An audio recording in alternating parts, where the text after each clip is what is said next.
Time पे आपने ये कुछ बनाया था जन जन से मन मन तक, और इसको आज आपने एक बार फिर से दोहराया। अभी इसका दूसरा जो हिस्सा है वो अभी मात्राएं इसमें दुरुस्त नहीं है, उसको थोड़ा सा मांझने की ज़रूरत है आप सबको, और इसमें थोड़ी सी कसरत करेंगे किसी दिन बैठ के। बहुत बहुत शुक्रिया, thank you so much AV brothers, thank you Rahul, बहुत बहुत शुक्रिया। बातचीत के सिलसिले को आज शुरू करने के लिए एक बार फिर से नए हफ्ते की शुरुआत। वो तमाम सारे लोग आज तो मुझे दिख रहे हैं, रेलवे रिक्रूटमेंट सेल वाले भी यहाँ पे हैं। हाँ जी, बिल्कुल बिल्कुल बिल्कुल, मैं बात करूंगा, आराम से खड़े रहिए, मैं पूछूंगा कि बातचीत क्या है। और वो तमाम सारे लोग जो आए हैं, और किसी ने तो मुझे आज कहा कि बीजेपी जो है बड़ा सरप्राइज करती है। मैंने कहा कैसे सरप्राइज करती है? बोले पता ही नहीं चलता मुख्यमंत्री कौन बनेगा, और मुख्यमंत्री बन गया। बहुत बहुत बधाई मध्य प्रदेश को भी, और उनको भी मुख्यमंत्री नए मिले, बहुत बहुत शुक्रिया। लेकिन जो आज चर्चा सबसे ज्यादा है, और वो चर्चा आज मुद्दे का यहाँ पे विषय भी है। मैंने कहा था जब शुक्रवार को शो कर रहा था कि अलमारियों में क्या देखा आपने, तो जवाब आया था नोट की गड्डियां देखी थी। मुझे कहा था कितनी थी, तो कोई सही जवाब नहीं था। लेकिन अब अंदाजा ये है कि 350 है, या 325 है, या 350 है, कितना है ये तो वही जाने। बहरहाल हाँ जी, हाँ हाँ हाँ, इनमें से किसी को नहीं मालूम है। ये तो शाम को ही जब होश खो देते हो, ये सारा काम होश का है, बेहोशी वाला नहीं है। बहुत बहुत शुक्रिया। वो तमाम सारे लोग जो आ जाए, मैं सबसे पहले उनसे मिलूं, उससे पहले अपने मेहमानों का मैं तारुफ कराना चाहूंगा। राकेश जी बीजेपी का पक्ष रखने के लिए मौजूद हैं, बहुत बहुत शुक्रिया। अथर जैदी साहब आम आदमी पार्टी का पक्ष रखने के लिए हमारे साथ आज मौजूद हैं। जैदी साहब, हमारे यहाँ एक रिवाज है, जो पहली बार शो में आता है उसका ताली बजा के सारे लोग स्वागत करते हैं। बहुत बहुत शुक्रिया जैदी साहब, और खुल के बात करिए, ये मंच आपका, जनता का मंच, यहाँ पे सारे सवाल होते हैं, और आपसे भी पूछिए और आप भी सवाल करिए। बहुत बहुत शुक्रिया जैदी साहब। प्रभात जी राजनीतिक विश्लेषक, बहुत बहुत शुक्रिया। जबरदस्त सर्वेश पाठक जी, बहुत बहुत शुक्रिया, राजनीतिक विश्लेषक। और फजील भाई बहुत दिनों बाद होम्योपैथी के डॉक्टर हैं, दवा इनकी धीरे से असर करती है, लेकिन ये जबरदस्त है। बहुत बहुत शुक्रिया, थैंक यू सो मच। कौन सा सवाल पहले इधर से करना चाहेगा? तो मैं इधर से बढ़ूं जी, आप बोलना चाहेंगे, क्या हुआ बताइए। आरआरसी सर 2019 में रेलवे ग्रुप डी की वैकेंसी आई थी सर। 2019 में सर? 19 में, हाँ सर, लेकिन अभी तक नियुक्ति नहीं दी है हमें। रोजगार मेले में शामिल कर लिया गया है, लेकिन अभी तक नियुक्ति नहीं दी है सर हमें। अभी तक नियुक्तियां नहीं दी गई हैं। कहां से आना हुआ भैया? हाँ, एक मिनट, आपकी उम्र निकल चुकी है हुजूर आली। नहीं, आपकी हुजूर, आप तो बस सिर्फ रैलियों में जाइए, यहाँ नहीं। जो सवाल पूछने आए उनको सवाल पूछने दीजिए, आपकी जगह सिर्फ रैली में है, यहाँ नहीं। जी, क्या नाम है बेटा? सर मैं राजस्थान से आया हूँ, और सर हमारा सिलेक्शन। एक मिनट रुको, अब मैं भगाऊंगा बहुत जोर से, चुपचाप खड़े रहो। कब बेवकूफ जी। सर हमारा सिलेक्शन हुए और पैनल में नाम आए हुए 8 महीने से ऊपर हो गया है। प्रधानमंत्री जी के द्वारा हमें 16 मई को ही रोजगार मेले में शामिल कर लिया गया। रोजगार मेले में शामिल कर लिया गया था? हाँ सर, 16 मई को शामिल कर लिया, लेकिन अभी तक हमें कोई नियुक्ति नहीं दी गई है सर। अभी तक कोई नियुक्ति नहीं दी गई है रोजगार मेले में। बहुत सारे लोग, बहुत सारे युवक, कहाँ से आना हुआ आपका? वो राजस्थान से, आप कहाँ से? राजस्थान चूरू से। राजस्थान चूरू से जी, और आप? मैं बिहार से हूँ सर। बिहार से, क्या नाम है साहब? आशीष कुमार। आशीष कुमार। 16 मई को मैसेज आया था सर, लेकिन अभी 16 मई को मैसेज आया था रोजगार मेले से, शामिल है, लेकिन नियुक्ति नहीं आई। एक बोर्ड ऐसा कर रहा है सर, वो है हुबली बोर्ड। बाकी 17 डिवीजन में 16 डिवीजन ज्वाइनिंग करा दिया है, सिर्फ हुबली बोर्ड ऐसा कर रहा है। अच्छा, एक हुबली बोर्ड रह गया है, ऐसे बोलिए ना, सिर्फ हुबली बोर्ड रह गया, जिसमें हुबली, मैसूर और बैंगलोर ये रह गया। 16 को हो चुका है जी। ये पूरी बात आए, जानकारी पूरी आनी चाहिए। कहाँ से आना हुआ साहब? वेस्ट बंगाल दिखिए। की नाम? राहुल सर। राहुल, अच्छा, क्या उम्र हो गई? 28 सर। बस अब समझ लो, बस मिल जानी चाहिए बस, तो एकदम कगार वाला मामला है ना? हो जाए तो बस बढ़िया है, इसके बाद फिर बड़ा लेट हो जाएगा, है ना? और बहुत सारे काम रुक जाएंगे। हाँ जी, शादी ब्याह भी नहीं हो रहा। नौकरी पे कम है ध्यान, शादी ब्याह ज्यादा है, हैं? हाँ जी, हाँ जी, हाँ। कुटुम्ब आ रहा है सर, लेकिन घूर जा रहा है सर। कौन आ रहा है? घर कुटुंब आता है सर, लेकिन घूर जाता है। हाँ, घर कुटुंब आता है लेकिन घूर जाता है। जी सर, बोलता है कि ज्वाइनिंग चाहिए। तो कहाँ से आना हुआ? बिहार से सर। तो नियुक्ति पत्र से काम नहीं चलता है? नियुक्ति पत्र भी मिला है कहाँ सर? अच्छा, तो कह रहा है आ जाता है लेकिन घूर के चला जाता है। शादी वाला रुकता नहीं है, क्योंकि नियुक्ति पत्र मिल जाए तो हो जाएगी शादी। हाँ जी, एक मिनट भाई साहब, सर एक एक करके, बहुत डिसिप्लिन वे से आप बोलेंगे, बिल्कुल बोलेंगे, लेकिन आराम से, तरीके से। नियुक्ति पत्र मिल जाए तो शादी हो जाए, नियुक्ति पत्र मिल जाएगा तो हो जाएगा, बस उसी से ज्वाइनिंग हो ना होए। ज्वाइनिंग जरूरी है। साहब कहाँ से आना हुआ? सर मैं वैसे यूपी बनारस से हूँ। यूपी बनारस से हैं, और हुबली का जो सेक्शन है वो रह गया है, बाकी 16 का हो चुका है। सर तो क्या कारण क्या है? विडम्बना सर ये कि 2019 में जब वैकेंसी आई और ये गिनीज वर्ल्ड रिकॉर्ड में नाम दर्ज है सर। जितने भी हमारे अश्विनी वैष्णव मंत्री, रेलवे मंत्री हैं, मोदी जी हैं, सभी इसकी बखान गाते हैं कि ये गिनीज वर्ल्ड रिकॉर्ड में इसका नाम दर्ज है सर। लेकिन अभी तक ये प्रक्रिया पूरी नहीं हो पाई है सर। और समस्या देखिए सर, ये है कि 2019 में जब ये फॉर्म आया था और आज 23 हो गया, मतलब खत्म ही हो चुका है सर। अब मेरी एक शादी भी हो गई, एक डॉटर भी हो गई है। अब कहीं काम कर रहे हैं कि नहीं? काम तो सर कर ही रहे हैं, लेकिन अब जिस हम सोचे थे कि गवर्नमेंट जॉब में होंगे, सर्व करेंगे, लेकिन आज वो पहले मम्मी पापा पूछ रहे थे कब ज्वाइनिंग पे जाओगे, 1 साल बाद डॉटर पूछेगी पापा ज्वाइनिंग पे कब जाओगे। हाँ, ये देखिए, कह रहे कि शादी हो गई लेकिन वो ज्वाइनिंग नहीं आई, और इस पे जरूर रेल मंत्रालय से दरखास्त है कि इस पे कोई ना कोई इसके क्लैरिफिकेशन जरूर दिया जाए। और वो जो युवा खड़े हैं यहाँ पे, मैंने सबसे बात करी, नो अब नहीं, मैंने सबसे बात करी, और जरूर होना चाहिए। नेता थोड़ी ना बनाना भैया, तुम्हें काम मिले, नौकरी मिले, नियुक्ति पत्र मिले ना, कर घर जाओ, ठंडी में यहाँ खड़े हो। सारे लोगों, 5-6 लोगों से पूछा तो मैंने, वही बातें हैं। सबको नियुक्ति पत्र मिले, ये गुजारिश है, और ज्वाइनिंग हो, और क्या कारण है वो बताया जाए, जरूर बताया जाए। मेहमानों से मैंने तारुफ कराया, लेकिन प्रभात जी खड़े होइए। आप कैसे सोच रहे हैं कि आपसे सवाल नहीं पूछा जाएगा? सवाल एकदम पूछना चाहिए, बनता है तो। सवाल तो ये पूछा जाए। मैं आ रहा हूं, तुम्हारे दोनों कान एक ही तरफ लगाऊंगा, तुम्हारे दोनों काम लगाऊंगा एक तरफ। रुको, यहाँ आइए प्रभात जी। हाँ, मैं जानना चाहता हूं कि क्यों ना पूछा जाए आपसे। बीजेपी कहती क्यों ना पूछा जाए कांग्रेस से, और कांग्रेस कह रही है कि मुझसे क्यों पूछेंगे आप? वो जो व्यक्तिगत तौर से जो बिजनेस कर रहा है वो जिम्मेदार है। सबसे बड़ी बात आज देश ने देखा, मैं माननीय गृह मंत्री जी को सुन रहा था, माननीय गृह मंत्री जी कह रहे थे कि इतना नोटों का बंडल कभी किसी ने देखा क्या। माननीय गृह मंत्री जी, इस सम्मानित चैनल के माध्यम से मेरा एक संदेश है आपको कि शारदा घोटाला, सिंचाई घोटाला, जिसको आपने मुख्यमंत्री, मैंने नहीं कहा था, हिमंता विश्व शर्मा जी, 70,000 करोड़, चक्की पिसिंग, अजित पवार जी, अगर इन सारे के पैसों को इकट्ठा कर दूं गृह मंत्री जी, तो पैसों का माउंट एवरेस्ट बन जाएगा और पूरा देश देखेगा। उसके बाद आ जाओ, आप सच्चाई पे आ जाओ। मैं किसी भी भ्रष्ट व्यक्ति का किसी भी सूरत में पक्ष नहीं ले सकता, ना मैं उसके बारे में बोल सकता हूं, लेकिन नोटबंदी की विफलता भी यहां दिखती है। नोटबंदी की विफलता दिखती है, जिस पर प्रधानमंत्री जी चुप्पी साधे हुए हैं। विफलता दिखती है कि 300 करोड़ रुपए, मैं आम लोगों से पूछता हूं, मेरे भाई बहनों, आप बताओ कि आपके जेब से जब पैसा निकलता है तो सारे बैंकिंग का रिकॉर्ड होता है। 300 करोड़ कैश, अरे किसी भी पार्टी का हो, मैं कहता हूं ऐसे व्यक्तियों के साथ जो कानून सम्मत व्यवहार होना चाहिए वही होना चाहिए। लेकिन इतना पैसा कैश कोई अपने घर में रख लेता है तो फिर सीबीआई कह रहे हैं ना, बता तो रहे हैं, अब रुकिए, आप बोले चले जा रहे हैं। वो ये कह रहे हैं कि ये पैसा जो है, इनका कहना है बीजेपी वालों का, ये पैसा तो कांग्रेस का है। नहीं, अभी आ रहे हैं। हाँ, मैं आ रहा हूं, आपका सुनना था जी।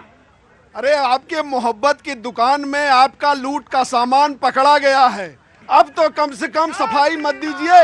आपके कांग्रेस के एक नहीं, जीप घोटाला, यूरिया घोटाला, टेम्पो घोटाला, साइकिल घोटाला, आप घोटालों की श्रृंखला, और आपके राहुल गांधी और सोनिया गांधी हेराल्ड घोटाले में जमानत पर हैं, और आम आदमी पार्टी के 3 नेता जेल में हैं जिनको जमानत नहीं मिल रही है। अब भी ये दोनों लोग चोर मौसेरे भाई हैं, क्योंकि अदालत ने सिद्ध कर दिया ये जमानत पर हैं, ये जेल में है, जमानत नहीं।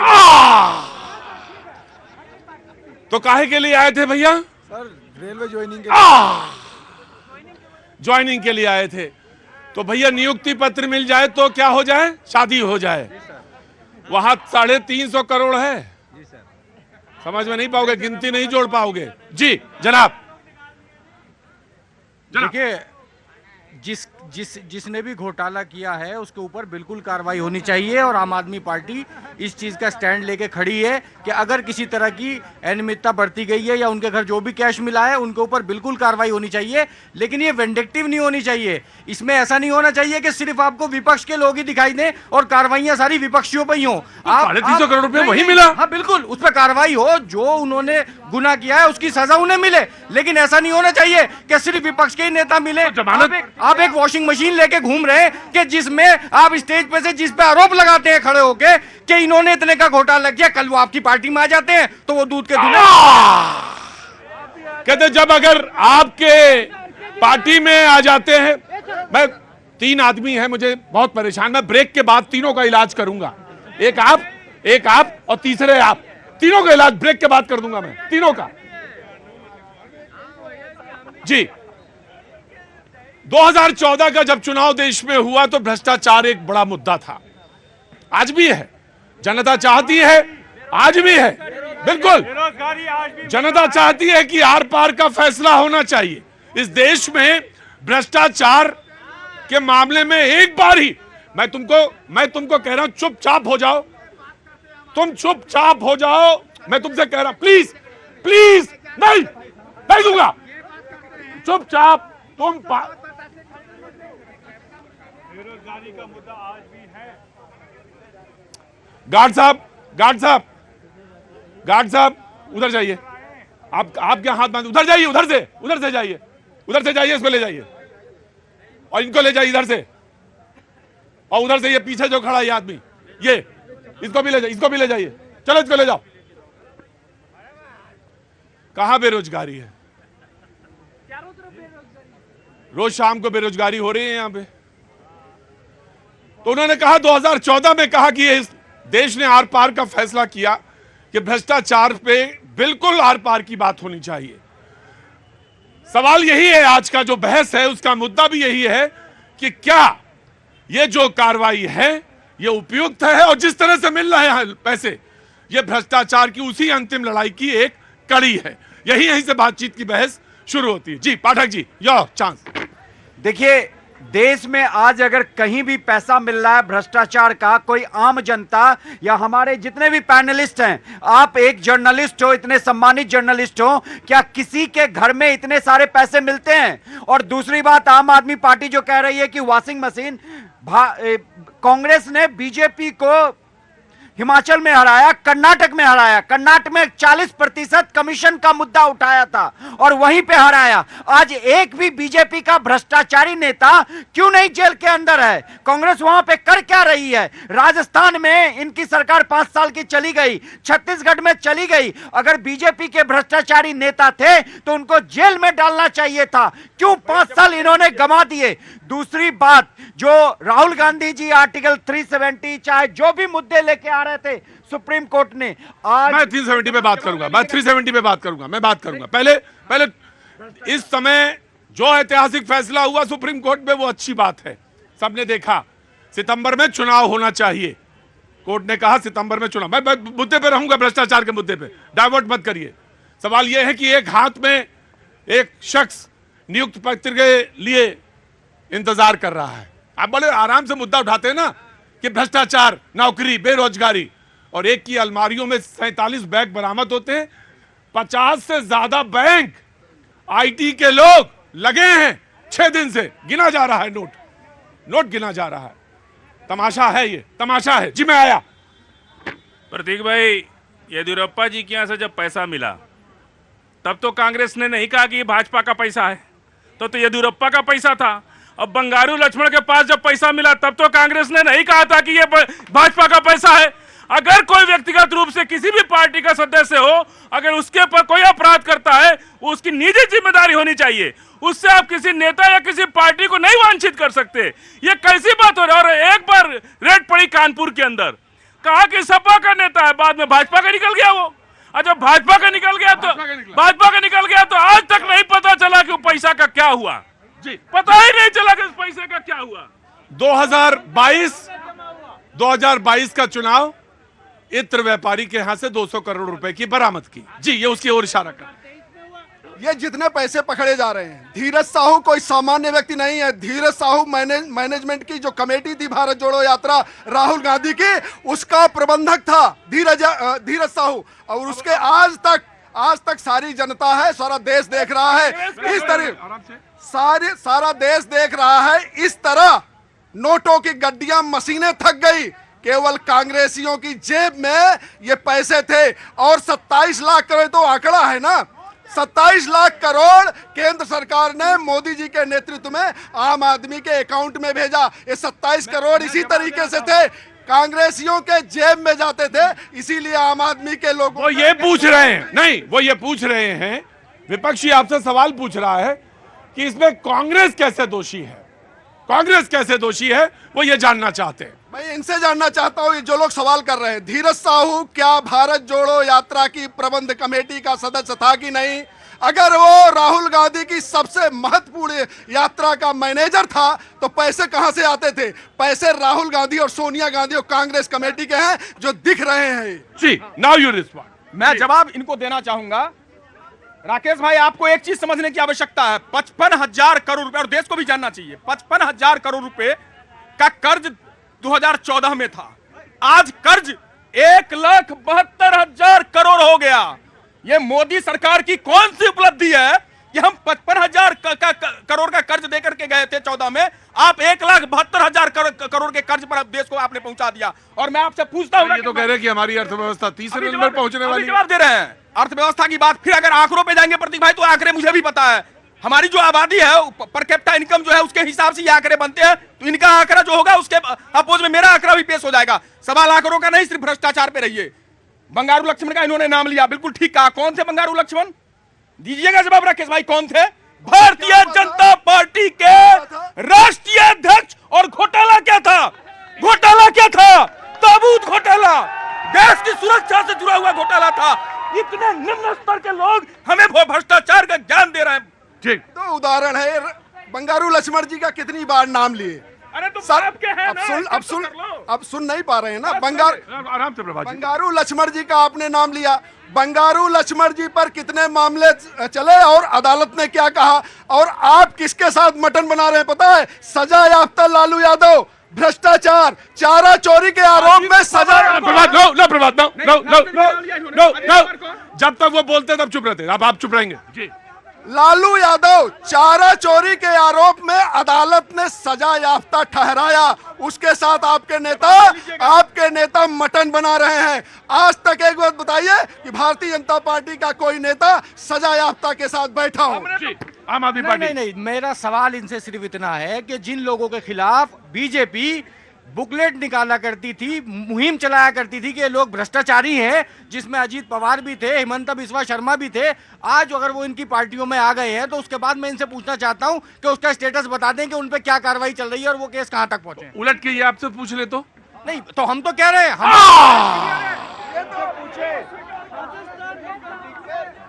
बाबूजी नमस्ते, कहां से आना हुआ? दिल्ली से ही। दिल्ली से हैं, क्या काम करते हैं साहब? कंस्ट्रक्शन का काम। कंस्ट्रक्शन का काम है। कोई सवाल है, कोई बात है, कुछ कहना चाहते हैं? यही है, इन्होंने क्या अब वो बेचारों का था रेलवे का, वो करना था, ये उस पर चले गए नोटों की गड्डियों पे। नोटों की गड्डियों पे?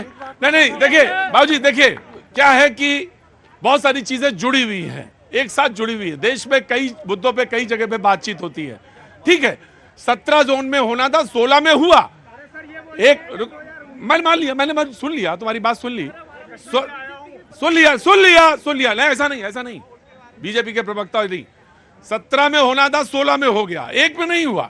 उसका जवाब पूछा, एक बार पहले भी ये लोग आए हैं, मैंने सवाल पूछा है, लेकिन इसके इतर भी सवाल होने चाहिए। इसके अलावा भी जो भ्रष्टाचार पे बातचीत हो रही है उस पर बातचीत जरूर होनी चाहिए जी, जरूर होनी चाहिए। बिल्कुल, हाँ मैं आता हूँ, बिल्कुल। कहाँ से आ रहा हुआ? राजस्थान में। मुख्यमंत्री कौन बन गया? मुख्यमंत्री तो बनेगा भारतीय जनता पार्टी का। अच्छा, नहीं वो तो मैं समझ गया जी। कहाँ, राजस्थान में कहाँ से आए? बीकानेर से जी। बहुत बहुत स्वागत है आपका। क्या नाम है आपका? मेरा नाम राधे धायल। राजा धायल, कैसे आना हुआ यहाँ? यहाँ तो बस दिल्ली आए हैं, कोई काम ऐसे बेकार में काम से आए हैं। क्या काम है? अखिल भारतीय विद्यार्थी परिषद के अखिल भारतीय विद्यार्थी परिषद का अधिवेशन। जी बोलिए, स्वागत है आपका। जी, मैं राजस्थान के भ्रष्टाचार के बारे में बताना चाहता हूँ। आज के दिन राजस्थान सरकार पे 5.5 लाख करोड़ का कर्ज है और पेपर लीक राजस्थान के अंदर 18 पेपर हुए हैं कांग्रेस सरकार में। नहीं, अब तो आप ये बताओ कि आप उस पर कार्रवाई कैसे करोगे? हमें तो ये बताओ, सरकार तो बदल गई, तो अब आप उस पर तो ये बताओ कि कैसे कार्रवाई होगी। वो तो मुझे मालूम है, जनता को जो कमाल करना था वो तो उसने कर दिया, लेकिन अब आपको ये बताना पड़ेगा कि भाई गार्ड साहब कहिए तो चाय वाय मंगवाएं आपके लिए हम। अगर आप एक आदमी को नहीं संभाल पा रहे हैं तो फिर बड़े उधर से जाइए ना।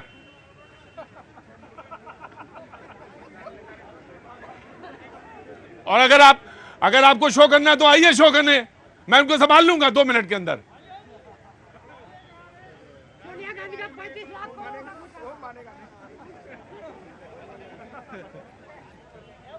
जी जनाब, कहां से आना हुआ?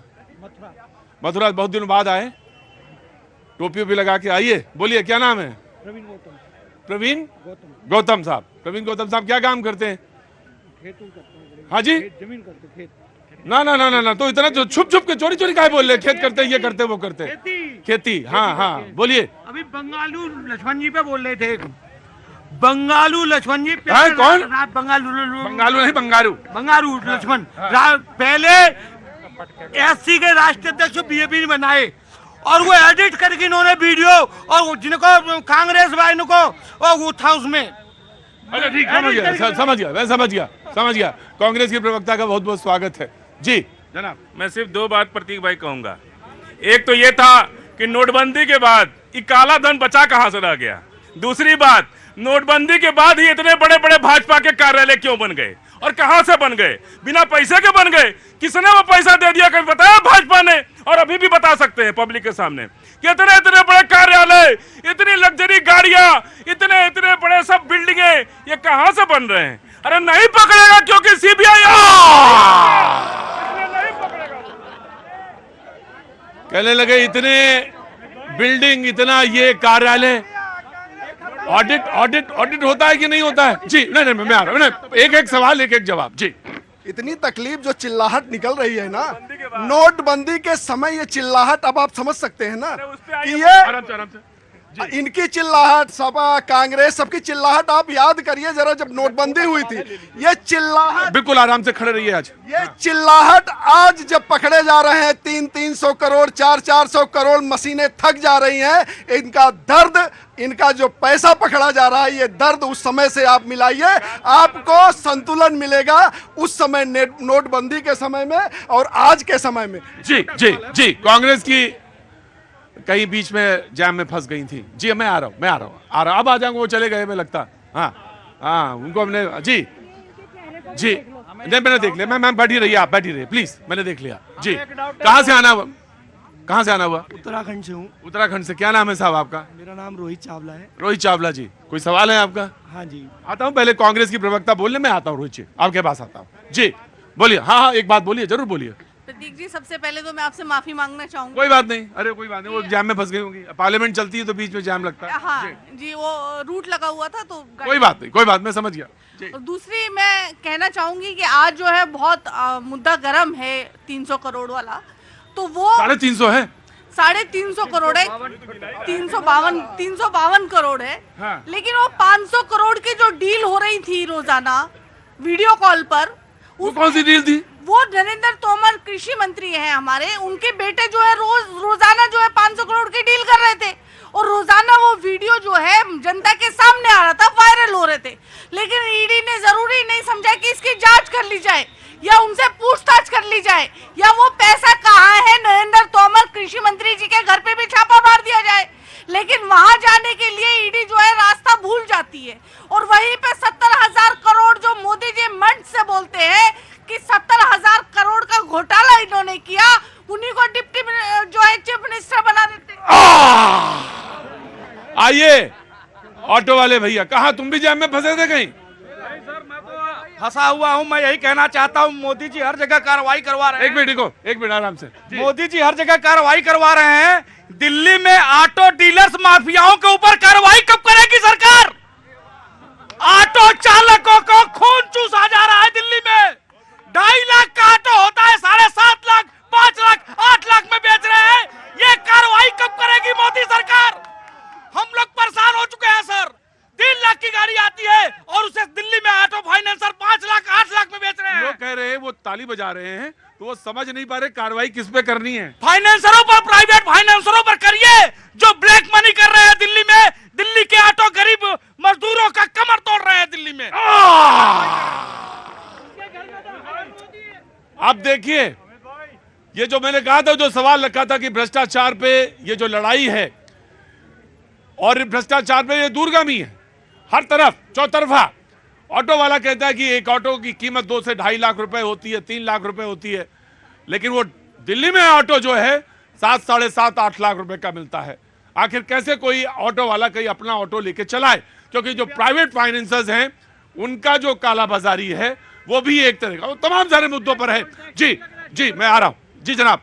हाँ, 133 करोड़ जनता में ये जो 350 करोड़ का मुद्दा है, अगर ये ऐसे 10,000 लोग पकड़े जाएं तो कम से कम 30 लाख करोड़ रुपया मिलेगा और 10 करोड़ लोगों को, गरीब लोगों को मकान मिल सकता है। मैंने तो कहा कि आपने तो अभी तुरंत बता दिया कि 15-15 लाख आ जाएगा। नहीं। जी जनाब बोलिए। देखिए, मुझे दुष्यंत कुमार जी की एक पंक्ति याद आ रही है। बहुत बहुत स्वागत है दुष्यंत जी की पंक्ति पे। कोई क्रांतिकारी पंक्ति होगी? जी मैं आ रहा हूँ। ये भी एक तरह का वो भ्रष्टाचार है कि बीच में से बोल देना। आज फिर आकाश में कोहरा घना है, हर किसी का पांव घुटनों तक सना है। हर कोई ये कह रहा है कि भाजपा के क्या काम करते हैं आप? मैं सर शिक्षक हूँ। हाँ, दुष्यंत को तभी आप कोट कर रहे हैं। जी हाँ जी। और हर कोई ये कह रहा है कि भाजपा के कार्यकर्ता से पकड़ा गया, कांग्रेस के कार्यकर्ता से पकड़ा गया। इतना साल हो गया आज़ादी को, भ्रष्टाचार हर क्षेत्र में है। लेकिन आज भी मुझे शर्म आती है सुनकर कि लोग ये कहते हैं कि ये पैसा भाजपा का है, कांग्रेस का है। ये पैसा जनता का है जो खून पसीने से कमाया गया है। हम जैसे व्यक्ति ईमानदारी से मेहनत करके जो पैसा कमाते हैं, टैक्स का पैसा देते हैं, उससे किया गया भ्रष्टाचार है। तो आज तक इनके जो पॉइंट ऑफ व्यू है इनका, वो चेंज क्यों नहीं हुआ है? बहुत ही जो शिक्षक है, और मुझे बहुत खुशी हुई। हो गई है पीर पर वस्ती पिघलनी चाहिए, इस हिमालय से कोई नहीं गंगा निकलनी चाहिए। शिक्षक ही इस बात को कह सकता है कि ये कहे कांग्रेस का पैसा, ये कहे बीजेपी का पैसा। पैसा तो दरअसल वो जनता का है। जो यहाँ पे एक आदमी खड़ा है, एक नवयुवक कह रहा 28 साल उम्र हो गई, नियुक्ति पत्र नहीं आया तो शादी भी नहीं होगी। बात सिर्फ आया है कि नहीं है, बात सिर्फ इस बात की भी है कि जीवन यापन कैसे किया जाए। जहां संघर्ष इस बात का हो, वहां पे 350 करोड़ से ज्यादा पैसा नकदी बरामद होती है। शर्म की बात है, शर्म की बात है। जी अब बोलिए साहब। सर ये 350 करोड़, मैम बैठिए, नहीं तो आप भी बाहर जाइए, बैठिए। जी ये 350 करोड़ बोल रहे हैं। ये पुराना पैसा तोड़िए, नया नोट है। इतना नया नोट कैसे आ गया एक आदमी का पास? हाँ सर, इतना ज्यादा नया पैसा कैसे आ गया एक आदमी के साथ?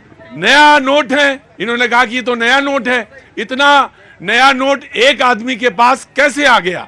जी सर, मेरा नाम शराफत मंजूर है। मैं जी शराफत साहब, जी कश्मीर से आया हूँ। बिल्कुल आइए। आपका बहुत बहुत स्वागत है। पहले बहुत बहुत शुभकामनाएं 370 की जो हट गई और उसके बारे में आज जो ऐतिहासिक फैसला है। का फैसला है, बहुत अच्छा है। उसके ऊपर तो कोई है नहीं, कानून से बढ़कर कुछ नहीं। बहुत मुझे बहुत इस बात का बहुत शुभकामनाएं आपको, बहुत मुबारकबाद। और इलेक्शंस होने चाहिए, जल्दी होने चाहिए। अभी नहीं हो रहे हैं। हम आज का ये बताना चाहते हैं कि अगर सरकार चाहे इलेक्शन करें तो वो करवा सकती है, अगर हालात ठीक है। 370 हटने के बाद अभी 3 साल या ज्यादा समय हुआ है, हालात ठीक है, सब कुछ ठीक है, इलेक्शन में कमी कहाँ रह गई? अगर इलेक्शन उन्होंने नोटिफिकेशन की थी, बताया था कि हम सरपंच इलेक्शन कर रहे हैं या दूसरे इलेक्शन करवा रहे हैं यूएलबी के, वो भी नहीं हुए। असेंबली नहीं होती है, एमपी का इलेक्शन नहीं हुआ है। इस सब झंझट से आज बीजेपी से पूछ ही डालिए कि कब होगा कश्मीर में इलेक्शन। हम भी सुप्रीम कोर्ट ने कहा पंचायत के चुनाव वहां जो हुए, लोकल बॉडीज के चुनाव वहां हुए, एमपी का चुनाव होता है, लेकिन विधानसभा को लेकर सबके मन में है कि जल्दी होना चाहिए और यकीनन मंजूर भाई, यकीनन चुनाव जो सुप्रीम कोर्ट ने कहा है वहां पे होने चाहिए जल्द से जल्द, सितंबर से पहले होने चाहिए। जी हालात ठीक है, सब कुछ ठीक है। मोदी जी के, मैं कहूं कि मोदी जी ने कहा कि बहुत अच्छे हालात है। हमारे होम मिनिस्टर जी कहते हैं बहुत अच्छे हालात है। हमारे एलजी साहब ने जितना काम किया उसका काम सराहने के लायक है। वहां पे जितना काम भी डेवलपमेंट का हुआ, बहुत अच्छा काम हुआ, सराहने के लायक है, लोग उसकी दाद देते हैं। लेकिन हम भी कहने का हक रखते हैं असेंबली इलेक्शन कब होगा। और एक बात सुनिए, हक की जहां बात कहते हैं, जहां रसोई में 4 बर्तन होते हैं वहां खटकते ही हैं। सही बात है। और अगर आप अपने हैं तो कहे, और अपने ही हैं तो कहेंगे नहीं तो क्या किसी पराये से कहेंगे, और कहना चाहिए बिल्कुल हक के साथ। चैनल पे इसलिए आया हूं, आज कह दूं ओपनली, असेंबली इलेक्शन करवाए, दम देखे किसमें कितना। यही हो रहा था छत्तीसगढ़ मध्य प्रदेश में, देखे दम किसका। लेकिन ये बात हल्के में नहीं कही जा सकती, जो बात मैंने लास्ट में कही। यकीनन आपने कहा कि चुनाव होने चाहिए, कोई बने, सरकार बननी चाहिए, किसी की बने, सरकार बने, और कश्मीर में जल्द से जल्द जमहूरियत वाली बात जो आपने कहा वहां पे जी इलेक्शंस हो, और वो सामने वो बहाली हो, इलेक्शंस की बहाली। वक्त छोड़ से ब्रेक का, ब्रेक के बाद में फिर आ जन जन के मन मन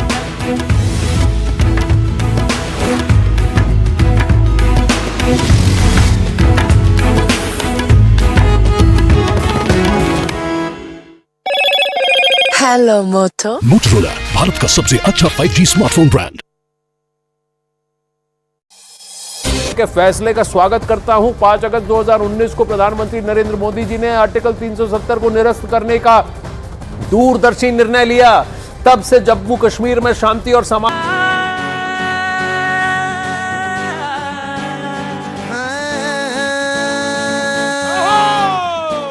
भारत माता की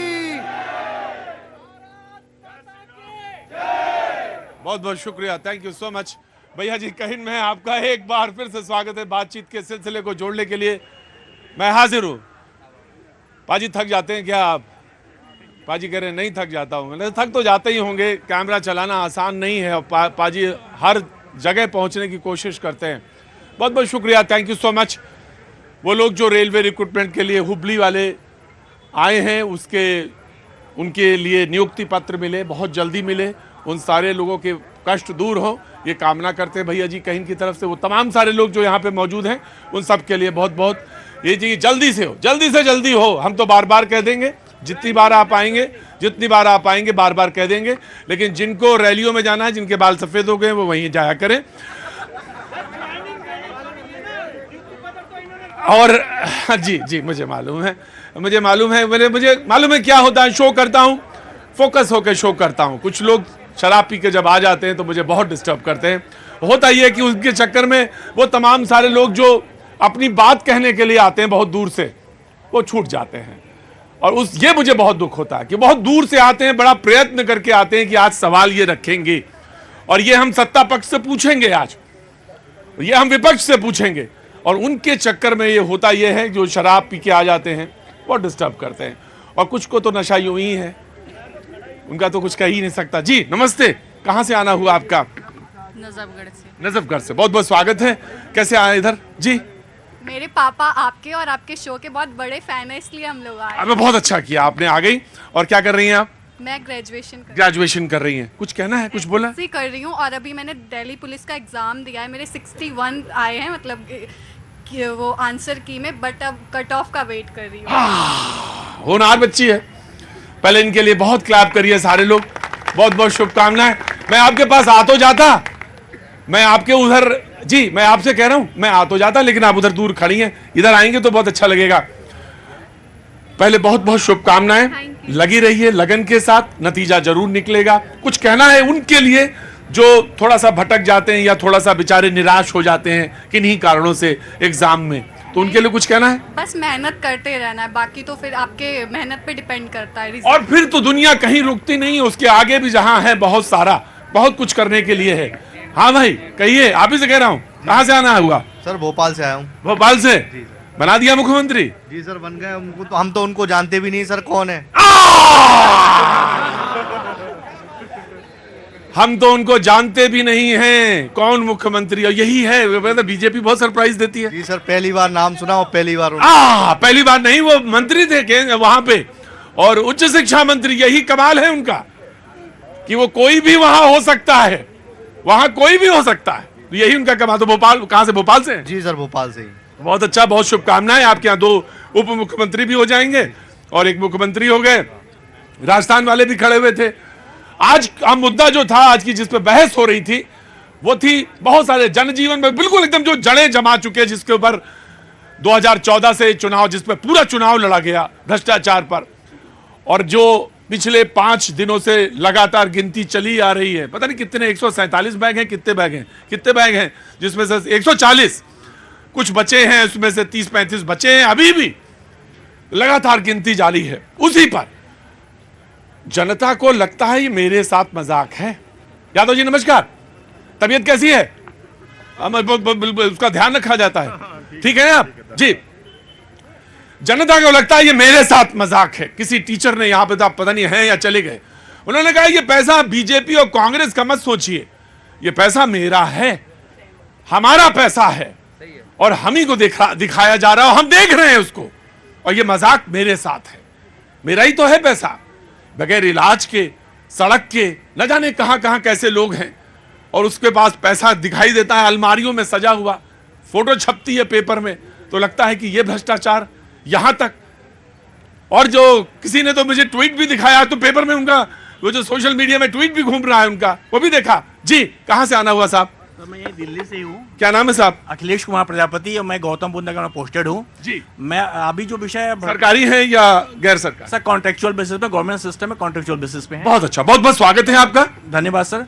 अब मैं आपके शो के माध्यम से ये कहना चाहूँगा, अभी जैसे बहुत सारे पॉलिटिकल पार्टी यहाँ बैठी हैं, अभी कोई भी भ्रष्टाचार होता है, भ्रष्टाचार पे बात हो रही है, तो कोई भ्रष्टाचार होता है तो हम कांग्रेस बीजेपी किसी को भी हम लोग दोषी ठहराते हैं, लेकिन यह भी हो सकता है कि उसमें कोई अधिकारी भी इन्वॉल्व हो सकता है और पार्टी का कोई सरकार का दोष ना हो, मेरा ये कहना है। तो संभावनाएं कुछ भी हो सकती है, लेकिन शोषित हम लोग होते हैं कि हमारी जो बेसिक नीड्स है, जो हमें मिलनी चाहिए, वो नहीं मिल रही है, और इसी के लिए जैसे कहते हैं बेसिक नीड्स में ये कि अगर हम अस्पताल में जाते हैं इलाज के लिए, वो जो मशीन जिसका के लिए जिसमें कि शायद 10 रुपए में हो जाना चाहिए स्क्रीन, नहीं हो पाता क्योंकि वो मशीन खराब रहती है। वो बच्चा जो एग्जाम देने जा रहा है उसको शायद वो रिबेट मिले, वो फॉर्म जो है सस्ता हो या फ्री हो जिसके लिए उसने भरा है, फीस लगाई है, वो ना हो, ऐसा भी कुछ हो सकता है, या कम हो पैसे, या वो रोड जिसके लिए जो आए थे पिथौरागढ़ से, रानीखेत वाले भी आए थे, पिथौरागढ़ वाले भी आए थे, वो रोड, ऐसा नहीं कि होता नहीं है, काम हो रहा है, देश में काम चल रहा है, लेकिन वो पैसा जो अलमारियों में सजा है प्रभात जी चिढ़ाता है। पता नहीं आपको चिढ़ाता है या नहीं, आप तो कवि हैं। चिढ़ाता है जी, चिढ़ाता है नहीं चिढ़ाता है? बहुत चिढ़ाता है, बहुत ज्यादा चिढ़ाता है। लेकिन मैं सच बताऊं, पूरे देश को यह जानना चाहिए कि जो इलेक्टोरल बॉन्ड के माध्यम से पैसे आते हैं राजनीतिक पार्टियों के पास, वो पैसा किसका है, कौन देता है, इसको सार्वजनिक करेगी बीजेपी? क्या नहीं करेगी, क्योंकि मस्त पैसा इनको आता है। मेरे भाई कह रहे थे मोहन सिंह, मैं जानना चाहता हूं, ये बीजेपी से आपने बहुत बढ़िया सवाल पूछा है, बहुत बढ़िया सवाल पूछा है, इसके लिए बिल्कुल बीजेपी से, पार्टी से पूछा है आपने, बहुत अच्छा सवाल, और इसमें आपको बहुत बहुत धन्यवाद। लेकिन सारी पार्टियां इसमें सामने खड़ी हो और इस पर एक मसौदा लाएं और कहें कि जितने भी पैसे हैं सारे लोग डिक्लेयर करें। और दूसरी बड़ी बात, मेरे भाई ने कहा कि मैं नहीं जानता मोहन यादव कौन है। आप एक बार मध्य प्रदेश के अंदर पेपर लीक वाला कांड हुआ था, अभी मेरे भाई कुछ बोल रहे थे, एक बार पढ़ लेना, उसमें जो नाम आएंगे ना, आपको बहुत सारे नाम क्लियर हो जाएंगे किनका किनका नाम है। दिक्कत क्या हो रही है इस देश के अंदर कि जो सबसे बड़ा करप्ट है भारतीय जनता पार्टी, लगातार उसका सबसे ज्यादा प्रमोशन कर रही है। और मैं इसलिए कह रहा हूं ये बात कि शुभेंदु अधिकारी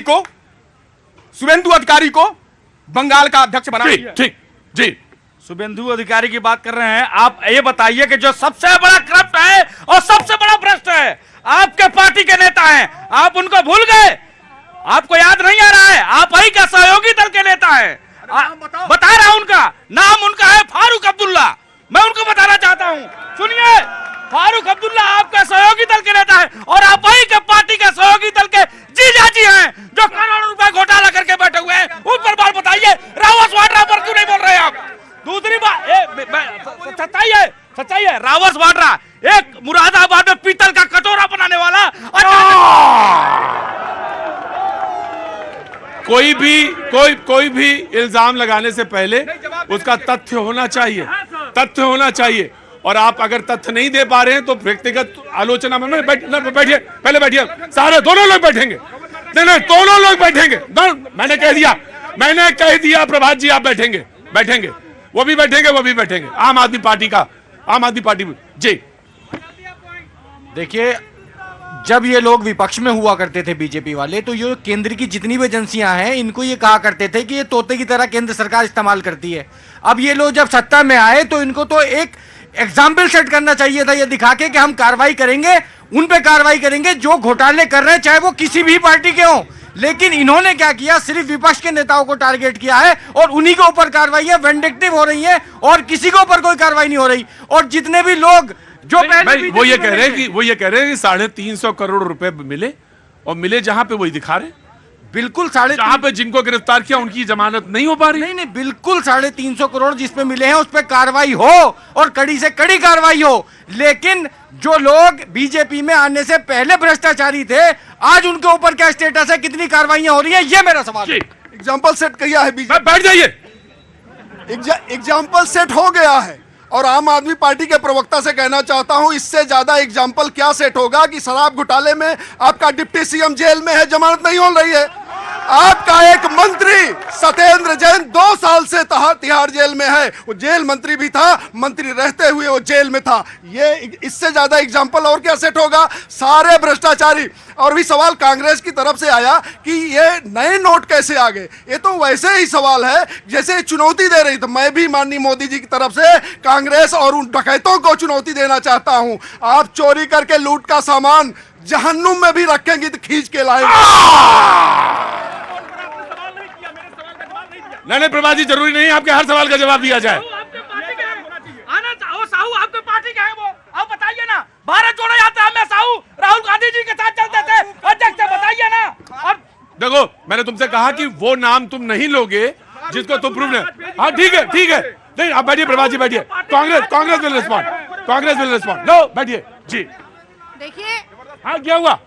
हाँ जी। अरे जनता तो जब चाहे तब खींच ले। मैं आम आदमी प्रवक्ता से कहना चाहता हूं कि बीजेपी मान ली भ्रष्ट, कांग्रेस मान ली भ्रष्ट, आप तो करप्शन मिटाने आए थे। आप तो करप्शन मिटाने आए थे। आप 5 साल में ही आपने अपने पार्टी का सत्यानाश कर लिया करप्शन में। जी, आपके पास सवाल है, जब आप चाहेंगे इसका जवाब दे सकते हैं जी। आम आदमी पार्टी के पास है जी। कांग्रेस देखिए, बार बार भाजपा जो है भ्रष्टाचार की बात करती है, बार बार उनके प्रवक्ता जो है भ्रष्टाचार की बात करते हैं। हम तो बोलते हैं भाई भ्रष्टाचार पे कार्रवाई हो और खूब जोर शोर से हो, हम तो उनका साथ देंगे। बता करो कि 20,000 करोड़ किसके है, अडानी ने क्या भ्रष्टाचार किया है, भेजो उसके पास ये। बैठो चुपचाप, बैठो जी। प्रतीक भैया, आप मेरी बात पूरी नहीं, जब तक पूरी ना हो जाए तब तक, अभी तो गिनती भी पूरी नहीं हुई है।